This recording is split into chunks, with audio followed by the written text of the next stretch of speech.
Et j'ai voulu parler de Rome, en fait. J'ai voulu parler de Rome parce que j'étais à Rome il y a 10 jours, en fait, parti une semaine en famille à Rome.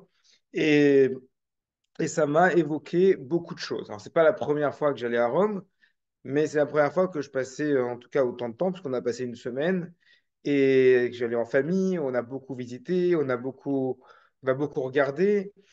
Et il y a énormément de choses à dire. Alors évidemment, on va le rattacher à des textes de la Torah et à une réflexion qui est liée à la Torah. Parce que d'ailleurs, j'en ai parlé déjà, hein, c'est pas un sujet qui est spécifique aux Bnei Noirs, je pense que c'est un sujet qui est général autant pour les Juifs que pour les Bnei Noirs. J'en ai parlé Shabbat dernier dans une synagogue à Nice où on m'avait invité à prendre la parole, parce que le sujet est assez intéressant. D'abord, quand on va à Rome, on ne peut pas rester insensible à ce qu'on voit. C'est extrêmement beau, majestueux, des bâtiments archéologiques qui sont là quand on marche dans n'importe quelle rue. Je parle du centre hein, même. Et on part d'une rue à une autre. Il y a des ruines ici, des ruines là, des bouts de colonnes, des bouts d'anciens temples. C'est extrêmement porteur d'histoire. Quand on aime l'histoire, on est forcément, on ne peut pas s'empêcher de marcher dans les rues sans imaginer tout ce qu'on a pu étudier, tout ce que ça évoque en termes d'histoire. Et évidemment, si je parle de ça aujourd'hui, c'est parce que Rome, l'histoire de Rome, elle est liée d'une manière forte à l'histoire d'Israël. Donc, premier aperçu, c'est la beauté. Deuxième chose que je remarque à Rome, alors ça, je ne l'ai pas trouvé dans les textes, mais c'est quelque chose que j'ai remarqué, Midat Sdom. C'est quoi Midat Sdom? Midat Sdom, c'est ce qu'on dit chez lui, chez le Ra. Ce qui est à toi, moi et à moi, ce qui est à toi et à toi. La, Premier soir, on va au restaurant, on finit une carafe d'eau. Vous voulez une deuxième carafe? Oui, bien sûr. On finit une deuxième carafe d'eau. Vous voulez de l'eau? Oui, merci. Très bien. On n'était pas au courant. Apparemment, c'est pas que Rome, c'est toute l'Italie que la carafe d'eau elle est payante. En France, c'est gratuit. Si on veut de l'eau, si on veut un verre d'eau, si on va dans un restaurant, on demande une carafe d'eau, ils ne peuvent pas nous la faire payer. Si l'eau, on paye. Le lendemain, parce qu'on était arrivé un soir, fin d'après-midi, le lendemain, on marche dans Rome, on fait une belle marche, on va vers le Colisée, et il y avait des toilettes publiques indiquées à un seul endroit. C'était assez dur à trouver, une toilette publique indiquée. J'étais avec ma famille, avec ma femme, avec les enfants. On dit, tiens, il y a des toilettes publiques indiquées, ça fait un moment, bah, on va y aller. Et là, on voit une queue, une file d'attente pour les toilettes publiques et un business. Il fallait prendre un ticket au kiosque pour pouvoir aller aux toilettes. Donc, ça, bah, peut-être pas partout à Rome, hein, mais en tout cas dans les toilettes qui étaient proches, publiques, qui étaient proches du Colisée. Donc, la carafe d'eau et les toilettes publiques, première remarque que j'ai dit à ma femme, je dis, mais c'est Midas-Dom. Il faut payer pour aller aux toilettes, faut payer pour boire de l'eau. Donc ça, c'est le deuxième point qui était un peu négatif. Ensuite, les églises. Énormément d'églises à Rome, il n'y a que ça. Des églises de partout. Mais ce qui est frappant, c'est que à côté des églises, il y a beaucoup de statues, de sculptures, de symboles de la mythologie. Et donc on constate en fait que le Rome, qui est extrêmement chrétien, nous montre un christianisme qui a complètement intégré d'une certaine manière le polythéisme avec une acceptation explicite public des statues de la mythologie qui sont là, notamment dans une place. J'étais extrêmement frappé, j'ai eu une scène extrêmement forte, parce que Rome et l'Italie, de manière générale, c'est pas que c'est la capitale du christianisme, mais c'est la capitale également de la mode. Les Romains, ils s'habillent très bien, ils ont des beaux habits. D'ailleurs, il y a des magasins de vêtements un peu partout qui sont très chics. Les Italiens sont connus pour ça. J'étais assis sur une place, je crois que c'est Piazza Venezia, il me semble. On était assis avec mon épouse, on était en face de nous, il y avait une fontaine. Cette fontaine, c'était une fontaine, je pense, qui devait être du 18e ou du 19e siècle, plutôt, si je ne dis pas de bêtises, peut-être après. C'était une fontaine qui décrivait une scène un peu mythologique. Juste en face, mais majestueuse, la fontaine. Juste en face, une église, majestueuse aussi, puisque là-bas, il n'y a que des beaux bâtiments. Et à droite de l'église, une immense pancarte, comme il y en a en Italie, pour une gravure de mode, avec une femme dévêtue, à moitié dévêtue, qui était en grand comme ça à côté de l'église. Donc, j'étais assis là et je me suis dit, mais c'est Nifla, c'est incroyable. On a tout Édom qui est là, qui est réuni devant les yeux. La fontaine, l'aspect mythologique, donc polythéiste, Avodazara, l'église et l'affiche qui montre une photo qui reflète la pritsout, c'est-à-dire un mode de vie, un mode de comportement, de tenue vestimentaire qui n'est pas, qui ne correspond pas en tout cas à des mœurs en rapport avec la Torah. Mais tout ça était en grand, tout ça était en grand, tout ça était majestueux. Euh, donc, dernier point, je suis juste dans le constat encore pour l'instant. Dernier point, tout se paye. Bon, c'est normal, c'est le tourisme, c'est le business. Donc, extrêmement capitaliste, tout se paye. On ne peut pas voir le côté de l'arc de Titus sur lequel est gravé le dessin des Romains qui reviennent en ayant pris les kélim du Beth Amikdash. C'est dommage, je voulais le montrer à mes enfants. Parce que pour voir l'autre côté de l'arc de Titus, il faut obligatoirement payer l'entrée pour rentrer dans le forum romain avec la file d'attente que ça implique et les prix que ça implique également. Voilà les images de Rome. De manière générale, j'ai une impression qui était très ambiguë. Alors, j'ai beaucoup aimé le séjour. J'étais subjugué. Il y avait des sentiments contradictoires. Vraiment, quand on marchait, on pouvait se laisser aller à ses pensées magnifiques. Et en même temps, toutes les critiques que je viens de prononcer qui, qui me faisaient réfléchir.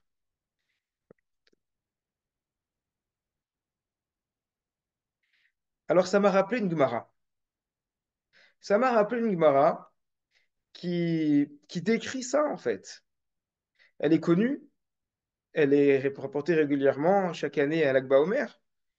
C'est l'Agmara, notre traité Shabbat, qui nous dit qu'il y avait une histoire avec trois Tanaïm, Rabbi Yehuda Bar Ilai, Rabbi Yossi et Rabbi Shimon Bar Yochai. Ils étaient tous les trois assis en train de discuter.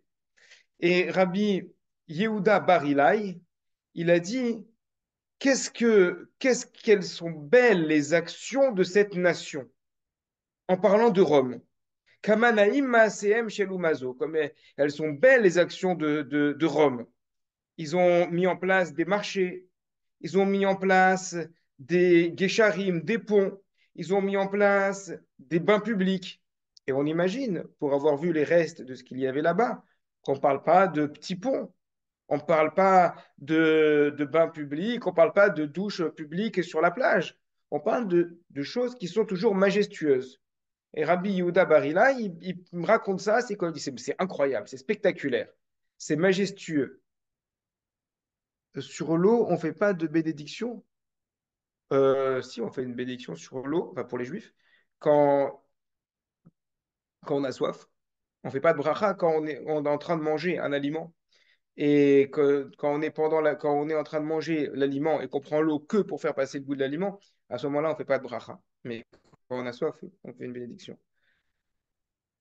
Rabbi aussi, il est là, il écoute, et Rabbi aussi s'attaque. Rabbi aussi se tait. Il dit rien. Il entend les éloges des actions de Rome qui sont faites par Rabbi Yehuda Bar Ela, il dit rien. Et là, Rabbi Shimon Bar Yochai, il s'exprime, il dit tout ce qu'ils ont institué, ils l'ont fait uniquement pour eux-mêmes. Ils ont institué des marchés. C'est pour pouvoir mettre des prostituées, de la prostitution à l'intérieur. Ils ont fait des bains publics. C'est uniquement pour s'embellir, pour se faire beau, pour se montrer. Donc c'est exclusivement matériel. Ils ont mis en place des ponts. C'est pour pouvoir prendre des péages. On croirait qu'on parle des autoroutes en France. Voilà Rabbi Shimon Bar Yochai qui parle, qui dit ça. Après, la suite de l'histoire, elle est intéressante, mais ce n'est pas le propos. il y avait quelqu'un qui était là, qui s'appelle Rabbi Yehuda ben Gerim. Donc, Gerim, d'ailleurs, ça veut dire les convertis. Donc, sûrement qu'il doit y avoir un problème dans la conversion de base. Pour faire ce qu'il a fait, il allait dénoncer Rabbi Shimon Bar Yochai aux autorités. Et ensuite, il y a l'histoire qui est connue, dans laquelle il est parti dans une grotte pendant 12 années, et puis encore 12 années après, avec son fils. Donc, cette histoire, elle me rappelle ce que j'ai ressenti, puisqu'on voit entre Rabbi Yehuda Bar Ilai et Rabbi Shimon Bar Yochai des attitudes complètement contradictoires face à cette grandeur de Rome, face à la grandeur de ce qu'ils font. C'est vrai, ils font tout en grand. C'est incroyable. Rabbi Yehuda Bar Ilai, il a l'air épaté. C'est incroyable. Et Rabbi Shimon Bar Yochai, il dit, mais regarde tout ce qu'ils font. Ils le font pour l'argent. Ils le font pour le business. Et donc, il est extrêmement critique. Et Rabbi Yossi s'attaque. Rabbi Yossi, il dit rien. Ça aussi, c'est une attitude extrêmement forte parce que parfois, de ne pas parler, ça veut en dire beaucoup plus long que le fait de dire quelque chose. Quelle direction je dois prendre? Est-ce que je dois être critique vis-à-vis de Rome ou est-ce qu'au contraire, je dois admirer les actions que Rome est en train de mettre en place? J'attaque, je ne sais pas quoi dire. Alors, je me tais. Donc, dans le fond, c'est ce débat. Et je pense toutefois qu'il y a un point, et j'avance sur, un commentaire que je proposerai plus tard, et un point sur lequel il n'y a pas vraiment de débat. Pourquoi ils ont fait tout ça? Pourquoi ils ont mis en place, pourquoi toute cette grandeur? Pour leur intérêt. Je pense qu'il n'y a pas de débat là-dessus. Tout le monde est d'accord avec ça. Le but de toute cette beauté, c'est c'est pour leur intérêt. Dans leur intérêt qu'ils font ça. Et après, aujourd'hui, on peut également noter, mais je reviendrai pas, je reviendrai un peu dessus, mais c'est cet syncrétisme qu'il y a entre le christianisme et la Avodazara qui a été complètement appliqué. Donc, on est bien, bien loin des débuts du christianisme qui se voulait monothéiste. Là, on est complètement dans vraiment dans les statuts de tout part, et pas seulement des statuts des papes, parce que quand vous allez au Vatican, moi, je ne rentre pas dans le Vatican, parce que je n'ai pas le droit de rentrer à l'intérieur, mais je suis allé devant pour voir, pour regarder. Il y a des statuts tout autour. Alors, c'est vrai que ce sont des statuts d'évêques, d'anciens papes, etc. Ça reste quand même des statuts. Donc, ce besoin de statut, ce besoin de représentation qui est très présent. Et après, lorsqu'on rajoute toutes les fontaines et tous les monuments qui font explicitement mention à la mythologie, on se dit, bah, cette tentative de mener une religion monothéisme par le christianisme n'a pas réussi, puisqu'elle s'est fait submerger malgré elle par le polythéisme qui l'a rattrapé. Le Rabbi Yehuda Bar Ilai, ce serait une erreur de dire bah, il a tort et Rabbi Shimon Bar Yochai a raison. Pourquoi? D'abord parce que Rabbi Yehuda Bar Ilai, c'est pas n'importe qui. C'est un des élèves de Rabbi Akiva, qui est resté, qui a fait partie des 5 élèves survivants lors du décès des 24 000 élèves de Rabbi Akiva. Et Rabbi Yehuda Bar Ilai, il est extrêmement suivi. Il faisait partie des maîtres, des rachés yeshivot. Il y avait les, il faisait partie de ceux qui avaient eu la smicha, c'est-à-dire le diplôme rabbinique officiel pour être juge, pour être dayan, les rares qu'il avait eu à l'époque, où il y avait une persécution des Romains pour, pour tuer tous ceux qui avaient la smira, tous ceux qui pouvaient porter le titre de Rav. Il faisait partie des rares qui avaient eu la smira de Rabbi Yehuda ben Baba. Donc, c'était quelqu'un d'extrêmement important. Le, les Romains avaient interdit également de fixer Rosh Chodesh à un moment donné. C'est rapporté dans le Talmud de Jérusalem. Et quand, à cause de cette xéra, à cause de ce décret-là, ils ont eu besoin de proclamer Rosh Chodesh à Babel et pas à Jérusalem. Quand finalement la haine des Romains s'est un peu tassée vis-à-vis des Juifs, à ce moment-là, les élèves de Akiva, dont Rabbi Yehuda Bar Ilai, sont revenus en Eretz Israël et là, ils ont recommencé à mettre en place la fixation du mois. Bon, mon intérêt n'est pas de parler de la fixation du mois de Rosh Chodesh, mais juste de mentionner que Rabbi Yehuda Bar Ilai était là, était présent, faisait partie des têtes du Sanhédrin à cette époque-là. Lorsqu'ils sont arrivés à Ousha, puisque le Sanhédrin, c'est-à-dire le grand tribunal des Rachamim, s'est déplacé à travers l'histoire, lorsqu'ils sont arrivés à Ousha, parmi les maîtres qu'il y avait à Ousha, il y avait Rabbi Yehuda, Rabbi Nehemiah, Rabbi Meir, Rabbi Yossi, Rabbi Shimon Bar Yochai. Donc, le Rabbi Yehuda dont il est question ici, c'est Rabbi Yehuda Bar Ilai. Donc, il était vraiment avec les plus grands, comme le montre d'ailleurs cette histoire-là, où il est en train de discuter avec ni plus ni moins que Rabbi Yossi et Rabbi Shimon Bar Yochai. Donc, Rabbi Yehuda Bar Ilai, lorsqu'il dit les actions des Romains sont magnifiques, c'est incroyable, qu'est-ce que c'est beau, on ne peut pas le rejeter d'un revers de main en disant non, tout ce qu'ils ont fait, c'est pour eux-mêmes, c'est de la avodazara, c'est de l'idolâtrie. Oui, peut-être, mais n'empêche pas moins que le discours de Rabbi Yehuda Bar Ilai doit être interrogé. Quand la Gemara ramène cette histoire-là, elle le ramène à gave, c'est-à-dire accessoirement, d'un sujet, pour nous dire que Rabbi Yehuda Bar Ilai s'appelait Rosh Amedaberim. Et à plusieurs reprises dans la Gemara, on va appeler Rabbi Yehuda Rosh Amedaberim. Rosh Amedaberim, ça veut dire il est à la tête de ceux qui parlent, celui qui représente ceux qui parlent. Pourquoi on l'appelle comme ça? Il dit le Dorot Harishonim, c'était un Dorot Harishonim, c'est Rabbi Alevi, c'était au 19e ou au 20e siècle, a écrit un grand livre d'histoire en reprenant le Tanar et la Gemara, donc qui correspond à l'esprit de nos maîtres et de nos Rachamim. Il dit que les Romains étaient très embêtés par les Juifs. Et ça, on le sait, on n'a pas besoin de Rishonim de nous le dire, il suffit juste de lire Flavius Joseph. Les Romains étaient extrêmement embêtés par les Juifs, et notamment, ils étaient embêtés par l'unité, la hardoute des Juifs, du peuple d'Israël, et du Nassi. Le Nassi, c'était le chef, le représentant du peuple d'Israël qui était à leur tête. Donc, ce qu'ils ont essayé de faire, ils l'ont fait à plusieurs reprises, c'est d'essayer de s'en prendre au Nassi, au chef du peuple. Il y a des histoires comme ça dans la Gemara par rapport à Rabban Shimon ben Gamiel, qui était le Nassi, et ils le pourchassaient, ils voulaient le tuer. Ils ont vraiment, ils devaient se cacher dans des caves, ils devaient passer d'un endroit à l'autre parce que les Romains voulaient le tuer. Ils avaient compris que l'unité des Juifs était liée aux Rachamim qui étaient à leur tête. Et celui qui est à la tête des Rachamim, c'est qui? C'était ce qu'on appelle le Nassi. Donc, une fois qu'ils ont compris que le fondement de leur unité vient du Nassi, de manière générale, ils ont dit il faut s'en prendre au Nassi. Rabban Shimon ben Gamiel a été pourchassé comme ça. Et quand ils ont vu que le Nassi et le peuple avaient un respect pour Rabbi Yehuda Bar Ilai, et quand ils ont vu que Rabbi Yehuda Bar Ilai respectait les Roms pour ce que c'était. Comment ils l'ont su? Parce que Yehuda Ben Gerim, celui qui a rapporté les propos des trois Chachamim en train de discuter, a rapporté les propos de tout le monde, pas que de Rabbi Shimon Bar Yochai. Donc il allait voir les Romains, il a dit, vous savez, Rabbi Yehuda, il a dit que ce que vous faites, c'est bien. Ils se sont dit, les Romains, finalement, pour que ça s'arrange avec les Juifs, sans repartir encore en guerre contre les Juifs, on va prendre Rabbi Yehuda, on va proposer aux Juifs de mettre Rabbi Yehuda Bar Ilai comme Nassi, comme représentant. Mais Rabbi Yehuda Bar Ilai n'était pas un traître du tout. Rabbi Yehuda Bar Ilai, c'était un Racham. Et donc les Juifs l'ont mis en tant que Nassi. Ils l'ont mis plus exactement comme Rosh Amdaberim. Ça veut dire celui qui parle. Pourquoi celui qui parle?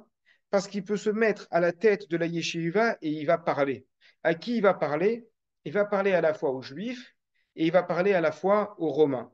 Donc il va permettre un peu de calmer les relations entre les Juifs et les Romains. Donc si on regarde bien, dans l'attitude, les deux attitudes sont légitimes, celle de Rabbi Yehuda et celle de Rabbi Shimon Bar Yochai,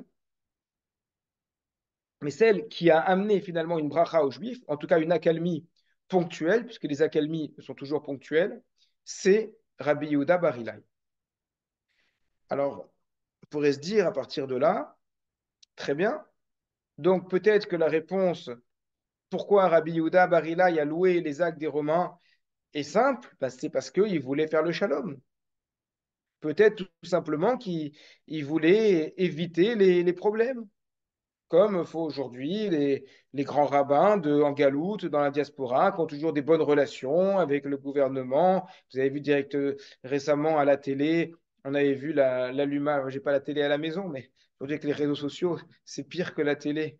Ce qu'on entend on voit toutes les informations. Donc on a vu l'Élysée, le grand rabbin de France, le grand rabbin de Rome, Rav Pinchas Goldschmidt, qui était avec Emmanuel Macron pour allumer la Hanouka à l'Élysée. Bon, ça c'est, on peut critiquer si on veut, mais c'est bon, c'est le rôle des en galoute.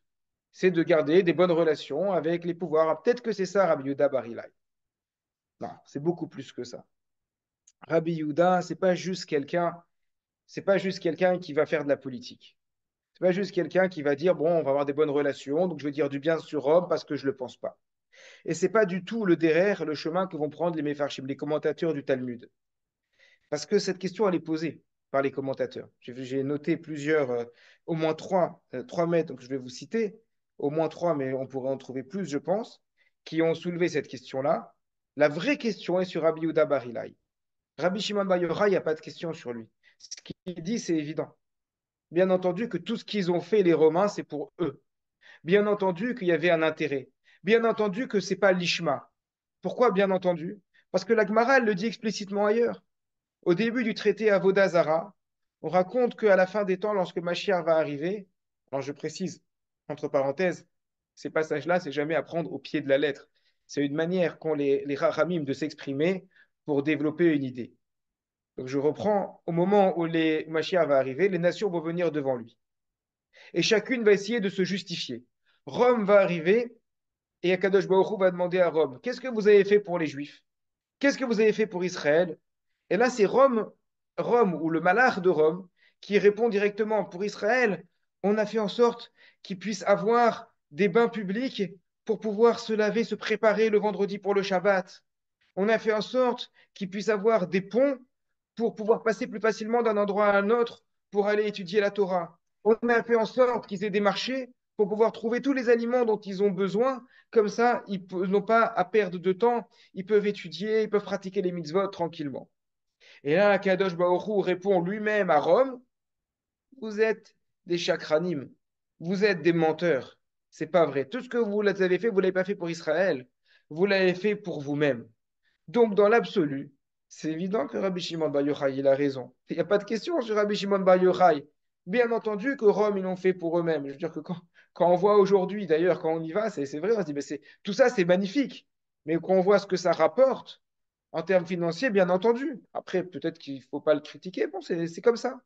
Le monde marche de cette manière-là. C'est le business. Pour voir des monuments de l'histoire, ben, il faut payer. Je dis honnêtement, ce qui est plus dérangeant, pardon, que de payer, c'est la file d'attente monumentale qu'il y a pour pouvoir rentrer. Ouais. Surtout qu'on est avec des enfants, c'est impossible. Imaginez, c'est pire que Disneyland, hein. Pour faire la file d'attente, pire que les attractions de Disneyland pour pouvoir rentrer. Il y a la queue au moment de la billetterie. Et après, pour rentrer dans le Macom, que ce soit le Colisée ou que ce soit le Forum de Rome, bon, tant pis, on leur a montré les enfants en photo. Et puis dans les rues, il y avait des endroits aussi où on pouvait voir le côté de l'Arche de Titus. Moi, je l'avais déjà vu personnellement quand j'étais plus jeune. Non, pourquoi Rabbi Yehuda a dit ça? Première explication, c'est l'explication du Chida. Donc le Chida, c'est David Chaim, ou Chaim David Azoulay, qui est un grand maître, grand commentateur du Talmud, c'est également un kabbaliste, mais là c'est son côté commentateur du Talmud que je vais mettre en avant. Euh, il dit, d'abord, première chose, Rabbi Yehuda Bar Ilai, il est d'accord avec Rabbi Shimon Bar Yochai. Complètement d'accord. Il n'est pas bête, il n'est pas innocent. Tu sais, quand il y a quelqu'un en face qui se comporte comme un fourbe, un chacham, il est capable de le voir. Ce n'est pas parce qu'on le voit qu'on est forcément obligé de le dire, de le mettre en avant. Donc Rabbi Yehuda Bar Ilai, il sait très bien qui il a en face. Comme Yitzhak, si je peux faire un parallèle, Yitzhak, lorsqu'il a Yaakov et Esav en face de lui, c'est une question que posent tous les commentateurs. Comment Yitzhak, il peut être devenu aveugle au point de croire que son fils Esav, c'est un tzaddik? Bon, l'une des réponses que j'aime beaucoup, c'est que Yitzhak, il n'est pas du tout aveugle. Yitzhak, il sait très bien qui il a en face. Il sait très bien qui c'est Esav. Mais il a choisi cette manière de le mettre en avant dans ce qu'il sait faire, de lui parler avec douceur pour pouvoir garder une relation avec lui et pourquoi pas l'amener vers le bien dans le futur. Mais un chacham, un sage, il n'est pas innocent sur le monde qui l'entoure. Un sage, c'est pas un benet. Un sage, c'est pas un tam. C'est pas quelqu'un qui est totalement innocent. Il sait très bien, il connaît le vice qui existe dans le monde. Mais volontairement, il choisit de regarder ce qui est bon. Pourquoi? Parce que le Rida dit, effectivement, c'est vrai, les Juifs tiraient un profit de cela. Les Juifs tiraient un profit des marchés, ils tiraient un profit des ponts, ils tiraient un profit des bains publics. Donc, plutôt que de regarder la volonté des Romains, il a préféré Rabbi Yehuda Bar Ilai regarder quel était l'intérêt dont tiraient les Juifs. Et s'il a fait des louanges de ses actions, c'est parce que c'est vrai que les Juifs de l'époque pouvaient en tirer un profit. C'est l'explication du Chida. J'ai vu le Pirkei Keuna, qui était un rave de Djerba au XXe siècle, avant de faire son alia et de partir, de devenir rave en Eretz Israël et dans la rabbanout d'Israël, qui a une explication à peu près similaire dans le sens, bah, en fait, il y a deux choses en face de nous. Il y a, il y a une chose en face de nous, il y a ce qu'on voit et il y a l'intention. À partir du moment où ce qu'on voit nous apporte quelque chose, pourquoi s'attarder sur l'intention? Finalement, en quoi ça nous regarde? Ce qui nous intéresse? C'est qu'on peut tirer profit de ces choses-là. À partir du moment où on peut tirer en profit, ben on va le reconnaître. C'est beau, il faut le reconnaître. Mais malgré tout, il y a une question qui est posée par le Rav Enkin. Donc, le Rav Enkin, il est niftar il y a 2 ans. En 2021, il a écrit des teshuvot qui s'appellent Bnei Banim et il était à New York. Et donc, lui, il pose la question par rapport à ce qu'écrit le Rambam. Le Rambam, il dit explicitement, c'est une vraie question par rapport à notre Gemara. Pardon. Ve'aken asur lesaper beshivran. Il est interdit de raconter les louanges d'un idolâtre. Va lomar kamanae oved kochavim ze betsurato. Même dire qu'est-ce qu'il est élégant, cet idolâtre, c'est interdit. Kalva romer chez sa père beshevar maasav. À plus forte raison que c'est interdit de faire des louanges sur ses actions. C'est une grande question. Parce que le Rambam tranche la halakha et il se base sur un passage du Talmud. Il ne l'invente pas de lui-même. Qu'on n'a pas le droit explicitement de faire les louanges des actions des idolâtres. Donc la question revient sur Rabbi Yehuda Bar Ilai, et que c'est un interdit de la Torah qui s'appelle l'otéchonem, l'interdiction donc de faire reine, de voir le reine, de voir la grâce chez les idolâtres. L'idée de base étant assez simple, bien qu'on n'a pas l'intention de leur ressembler, à partir du moment où on commence à voir le bien chez les autres, eh bien, on a une certaine affinité avec eux, et donc on peut se rapprocher d'eux. Donc, le Rav Enkin pose la question, comment comprendre l'attitude de Rabbi Yehuda Bar Ilai, puisqu'il y a un interdit explicite dans la halakha, en tout cas pour les juifs, de louer les belles actions des idolâtres. Donc, a priori, on n'aurait pas le droit d'aller à Rome et de dire qu'est-ce que c'est beau, qu'est-ce que c'est magnifique. Et Rabbi Yehuda Bar Ilai, le premier, n'aurait pas le droit de le faire. Il donne une réponse assez longue. Je prends juste un point dans sa réponse. Il fait une comparaison avec un sujet qui s'appelle Berukoteem Loteleru, l'interdiction d'imiter les pratiques idolâtres. C'est un interdit de la Torah pour les juifs. Un juif n'a pas le droit de se comporter d'une manière qui rappelle de près ou de loin un comportement des idolâtres. Mais qu'est-ce qu'on appelle un comportement des idolâtres ou des non-juifs? C'est associé aux non-juifs. Mais qu'est-ce qu'on appelle un comportement des idolâtres? Le Maharik, un décisionnaire dans la halakha, qui est ramené par le Beth Yosef, par le Bar, dans le sujet là-bas, dans le Shulchan Aruch, il explique il y a deux catégories en fait d'actions qui sont interdites de reproduire chez les non-juifs. Première catégorie d'actions, il s'agit des actions qui sont liées de près ou de loin à l'idolâtrie ou bien à l'idolâtrie ou bien à la pritzout, pardon, à l'idolâtrie ou bien aux superstitions.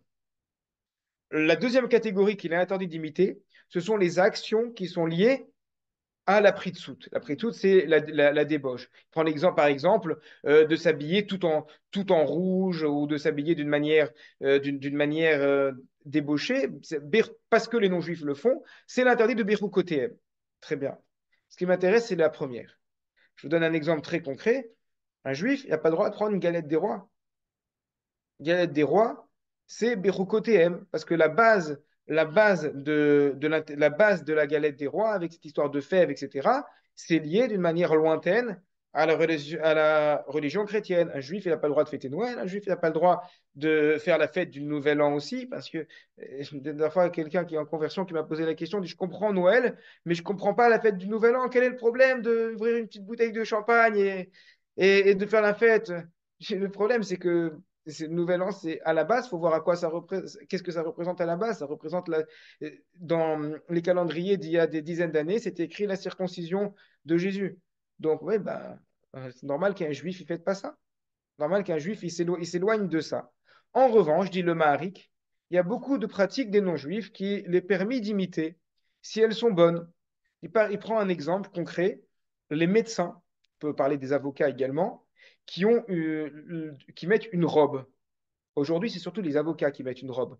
Mais les médecins, et de manière générale d'ailleurs, dans le monde universitaire français, les docteurs de quelque matière que ce soit, j'avais passé un doctorat en droit, et lorsque j'avais passé mon doctorat en droit, alors ce pas les docteurs, c'est plutôt ceux qui sont un peu au-dessus, tous les membres du jury qui étaient des professeurs, donc agrégés de droit, étaient tous venus en robe.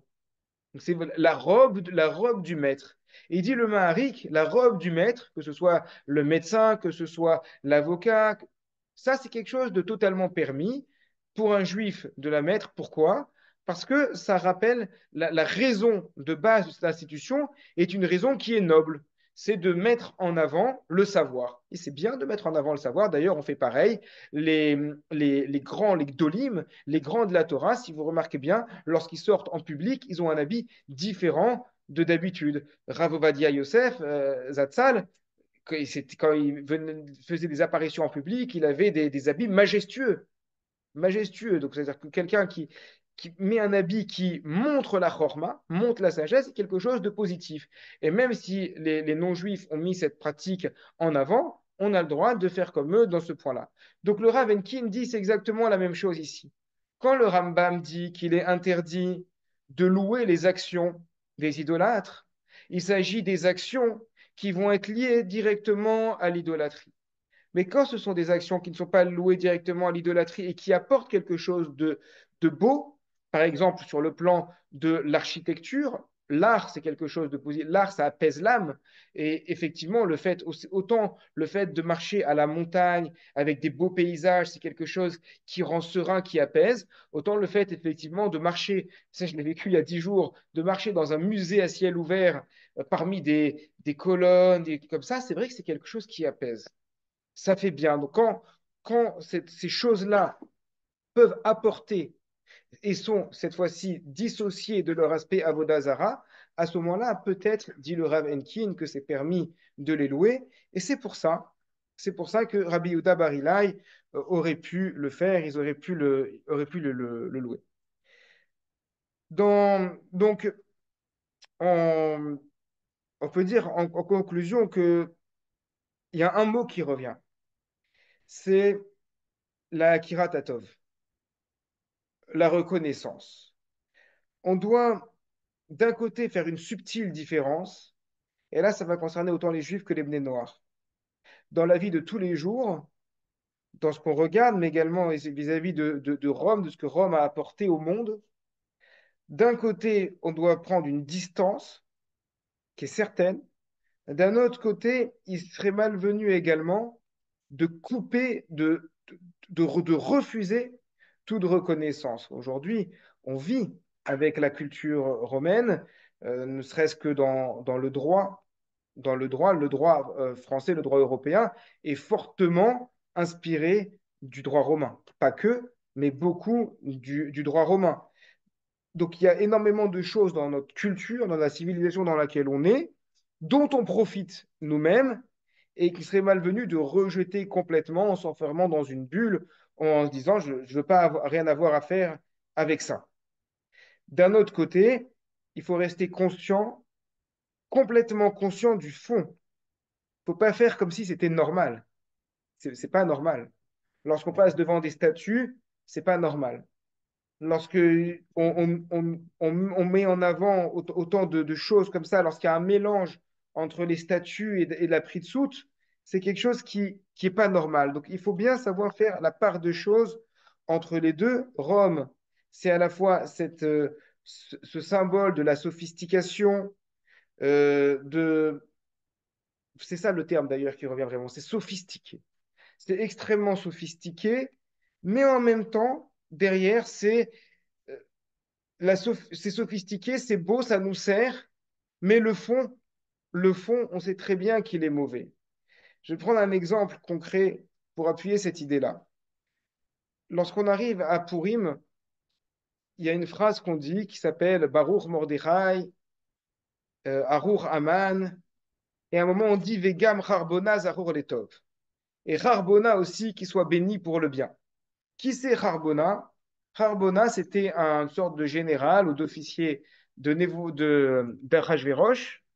Et au moment où le plan de Haman, qui voulait tuer les Juifs, commence à se faire connaître, il y a quelqu'un qui est là, qui s'appelle Charbona, et dit, au fait, vous savez, Haman, il avait prévu une potence pour prendre Mordechai.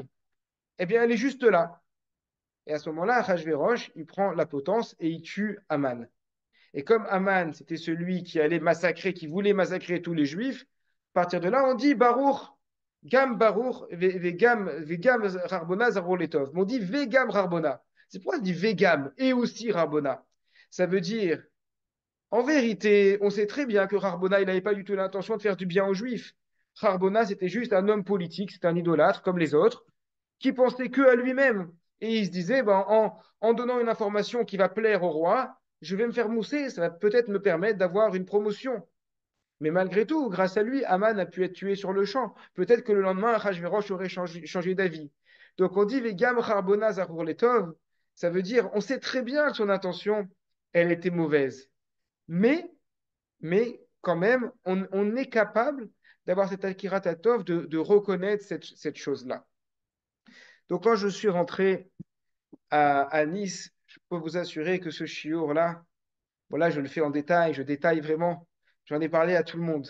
Le lendemain, on est rentré, je suis allé faire les courses, j'ai croisé mon Rav au supermarché, Rav Mergui, qui est Rosh Yeshiva de Nice, qu'Akadosh Baruch Hu, il est près de vivre jusqu'à 120 ans, bon, Hachem, il a 80 ans aujourd'hui, c'est mon Rav depuis des longues années. Et dans la voiture, je l'ai ramené chez lui après le supermarché, parce qu'il était venu à pied. J'ai Rav Mergui, il faut absolument que je vous raconte quelque chose. Jérôme, c'était incroyable. Et à chaque fois, en même temps, on sent la touma profonde, et en même temps, on ne peut pas être empêché d'être subjugué par cette civilisation de Rome, civilisation qui nous parle. Voilà donc quelques informations, les quelques idées que je voulais développer par rapport à Rome. Alors, bien sûr, on aurait pu prendre le sujet de Rome, d'autres facettes, il y a énormément de choses à dire sur Rome, mais je voulais traiter voilà, ce sujet-là, comprendre comment Rabbi Yehuda Bar Ilai, il a pu faire les éloges de Rome, alors qu'on sait très bien que tout ce qu'ils ont fait, c'est pour eux-mêmes. Et finalement, comme il dit Kohelet, Evel avali makol evel, vanité des vanités, tout est vanité. Dor olech vedorba, une génération va, une génération vient, une génération s'en va. Finalement, aujourd'hui, ben, on est 2000 ans après, les idées qu'on trouve dans Rome, ça n'a pas changé. Rome reste Rome avec juste des voitures qui ont remplacé les charrettes. Voilà pour ces quelques paroles et maintenant je vous laisse la parole à vous. À vous.